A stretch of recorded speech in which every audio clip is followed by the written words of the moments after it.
তার মানে কি আপনার জীবন ঝুঁকিতে আছে ভবিষ্যতে? অন্তত একদিনে 10টার বেশি নাম্বার থেকে সরাসরি হত্যার হুমকি দেওয়া হয়েছে, ভিন্ন ভিন্ন 10টা নাম্বার থেকে।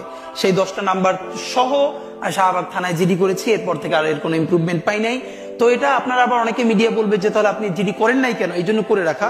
কিন্তু এই জিডি বা কোনো কিছু আমাদেরকে সুরক্ষা দেবে সেটা আমরা মনে করি না। এবং এই জন্য আমি বলেছি আজকে যদি আমাকে হত্যা করা হয়, যে কোনো মুহূর্তে করা হতে পারে।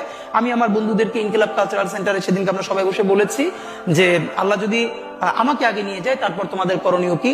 আমি আমার পরিবার এবং আমার ভাই বন্ধুদেরকে ডেকে বলেছি যে আল্লাহ আমাকে নিয়ে গেলে করণীয় কি হবে। বরং আমি আমার পরিবারকে বলেছি যে আমার সন্তানের এখন বয়স 7 মাস, আল্লাহ আমাকে নিয়ে গেলে ওকে যেন ওভাবে প্রস্তুত করা হয় যে এই দখলদারিত্বের বিরুদ্ধে লড়তে হবে। আল্লাহ ওকে যদি বড় করে ওর সন্তান দখলদারিত্বের বিরুদ্ধে লড়বে, এই স্পিরিট যেন ওকে দেয়া হয়, এটা আমি আমার পরিবারকে বলেছি। সে আছে। আর একটা মজার ব্যাপার হলো যে আমি যখন ইনসাফের লড়াই করি তখন তো সেখানে পরাজয়ের কিছু নেই।